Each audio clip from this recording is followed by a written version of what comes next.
Praise the Lord Jesus Christ. எனக்கு அன்பார்ந்த தேவ ஜனமே, தேவனின் சத்தங்கிற நிகழ்ச்சிக்கு நான் உங்களை வரவேற்கிறேன். ஆண்டவருக்கு நான் மிகவும் மனதார நன்றி சொல்றேன். சங்கீதத்தின் புஸ்தகம் 55வது அதிகாரம் 22வது வசனம். கர்த்தர் மேல் உன் பாரத்தை வைத்து விடு, அவர் உன்னை ஆதரிப்பார், நீதிமானை ஒருபோதும் தள்ளாட விட்டார்.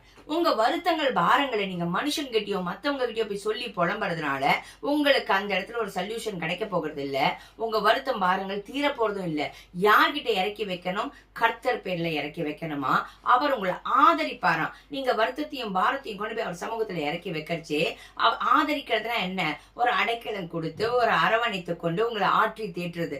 நீங்க மத்தவங்க கிட்ட என்னதான் ஃப்ரெண்ட்ஸ் கிட்ட என்னதான் சொந்தத்துக்கிட்ட என்னதான் ஊழியக்காரங்க கிட்ட ஜபத்துக்காக சொன்னாலும் அந்த ஆதரவு யார்கிட்ட இருந்துதான் வரும்? கர்த்தர் கிட்ட இருந்துதான். அப்ப நீங்க உங்க வருத்தங்கள் பாரங்கள் எல்லாம் கர்த்தர் பேர்ல இறக்கி வைக்கிறச்சே அவர் உங்களை ஆதரிப்பார்.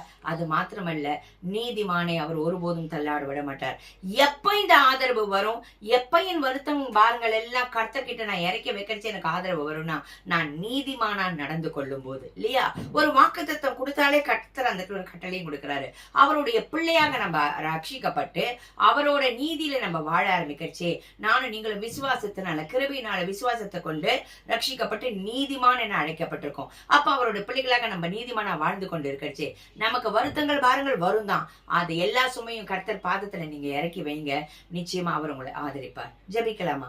எங்கள் அன்பின் பரலோக தகப்பனே, இப்பொழுது உம்முடைய பிள்ளைகள் யார் யாரெல்லாம் ஆண்டவரை வருத்தத்தோடு பாரத்தோடு அழுது புலம்பிக் கொண்டு எங்க போகிறது என்ன செய்யறதுன்னு தெரியலன்னு சொல்லி இருக்கிறாங்க, எல்லாரும் உங்க பாதத்துல வந்து அவர்களுடைய வருத்தத்தையும் பாரத்தையும் இறக்கி வைக்க அனுகிரகம் பாராட்டுவீராக.